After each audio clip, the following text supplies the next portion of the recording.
बहुत समय पहले की बात है, जब आर्यावर्त में धर्म और अधर्म के बीच संघर्ष अपने चरम पर था। दक्षिण दिशा में एक समृद्ध और शक्तिशाली राज्य था, कौंडल्य। वहाँ का राजा वीरकेतु एक निडर और पराक्रमी योद्धा था। उसने कई युद्धों में विजय प्राप्त की थी। उसकी तलवार की धार से बड़े बड़े असुर भी कांपते थे। परंतु वीरकेतु की एक बहुत बड़ी कमजोरी थी, उसका अहंकार। वह स्वयं को सर्वश्रेष्ठ मानता था, और सबसे दुर्भाग्यपूर्ण बात यह थी कि वह स्त्रियों को बहुत ही कमजोर और निम्न समझता था। उसके राज्य में महिलाएं भय में जीती थीं। उसकी पत्नी रानी सतीव्रता नाम के अनुरूप परम पतिव्रता, धर्मनिष्ठ और शिवभक्त थी। वह हर दिन ब्रह्म मुहूर्त में उठकर शिवलिंग पर जल चढ़ाती, महामृत्युंजय जाप करती और प्रजा की भलाई की कामना करती।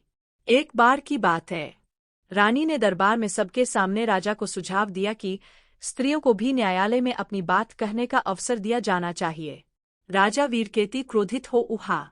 स्त्रियां क्या जाने न्याय और नीति, वे केवल विलास और प्रसव के लिए बनी हैं। रानी ने नम्रता से कहा, राजन, नारी मात्र शरीर नहीं, वह चेतना है, वह ज्ञान की जननी है। यह सुनते ही वीरकेतु का अहंकार फट पड़ा। उसने सभा के सामने रानी को थप्पड़ मार दिया। पूरा दरबार स्तब्ध हो गया। दीपक की वो तक कांप उठी। रानी की आंखों से अश्रुधारा बहने लगी, पर उसने कुछ नहीं कहा, केवल शिवलिंग की ओर देखा। स्वर्गलोक में देवगण यह दृश्य देख रहे थे। माता पार्वती की आंखों में आंसू आ गए। स्वामी, यह कैसा अन्याय! कोई हमारी शक्ति को यूं अपमानित करे और हम मौन रहें। महादेव शांत थे, पर उनकी तीसरी आंख लाल हो गई थी। वह बोले, जो नारी का अपमान करता है, वह ब्रह्मा, विष्णु और रुद्र तीनों का अपमान करता है। समय आ गया है कि उसे अपने पाप का मूल्य चुकाना होगा। उसी रात कौंडल्य नगरी में तेज आंधी आई। शिव मंदिर की घंटियां अपने आप बजने लगीं। आकाश काले बादलों से घिर गया। अचानक महादेव प्रकट हुए, रुद्र रूप में। उनके नेत्र अग्नि जैसे थे, माथे पर तीसरी आंख प्रज्वलित थी, गले में नाग, हाथों में त्रिशूल और माथे पर चंद्रमा। पूरा नगर कांप उठा। राजा वीरकेतु ने उन्हें देखा और भयभीत हो गया। प्रभु, आपने स्वयं दर्शन दिए, मैं धन्य हो गया। महादेव पार्वती के साथ प्रकट हुए। हे सतीव्रता, तुम साक्षात अन्नपूर्णा और शिवभक्त हो। तुम्हारी करुणा ही इस युग का कल्याण करेगी। महादेव बोले, नराधम, तू यह न समझ कि मैं तुझसे प्रसन्न हूँ। मैं तेरे पापों का दंड देने आया हूँ। तूने स्त्री पर हाथ उठाकर शक्ति का अपमान किया है। राजा घबरा गया। हे प्रभु, मैंने क्या ऐसा अपराध किया कि आप क्रोधित हैं? महादेव ने गरजते हुए कहा, जिसने नारी का अपमान किया, उसने शिव और शक्ति के मिलन को कलंकित किया।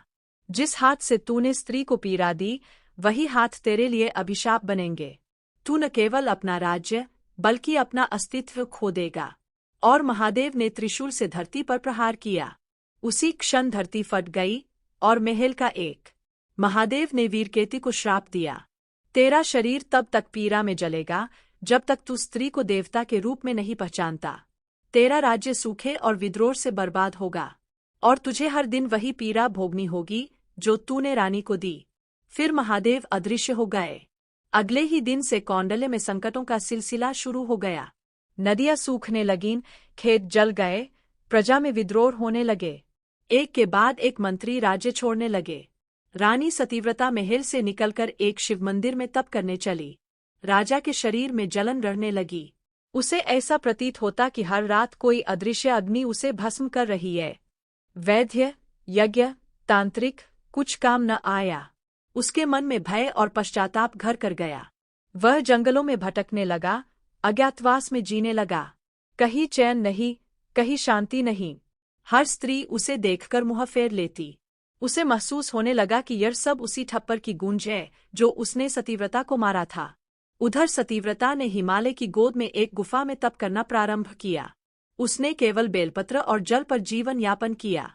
हर दिन वह शिवलिंग पर अभिषेक करती और यही प्रार्थना करती, हे महादेव, मेरे पाप का नाश करें। मेरे पति को ज्ञान दें, ताकि वह नारी का सम्मान करना सीखें। उसकी तपस्या इतनी कठोर थी कि स्वर्गलोक में भी उसके तेज से ज्योति फैलने लगी। महादेव ने सतीव्रता को वरदान दिया, तेरा पति अब सुधर चुका है। वह अपना कर्तव्य समझ चुका है। जाओ, उसे क्षमा करो और साथ में धर्म की स्थापना करो। सतीव्रता ने हिमालय की तलहटी में शिव मंदिर बनाया और वही राजा वीरकेतु से पुनः मिली। राजा ने सतीव्रता के चरणों में गिरकर क्षमा मांगी। मैंने अज्ञानता में पाप किया, मुझे क्षमा करे। सतीव्रता ने मुस्कुराकर कहा, एक सच्चा पुरुष वही है जो नारी को देवी माने, उसे सम्मान दे और कभी उस पर हाथ न उठाए। दोनों ने मिलकर एक नया जीवन आरंभ किया, सेवा, तप और धर्म की राह। राजा वीरकेतु ने जीवन भर प्रत्येक गांव में स्त्री शक्ति का महत्व बताया। उसने कहा, जो नारी पर हाथ उठाता है वह शिव का नहीं, असुरों का अनुयायी होता है।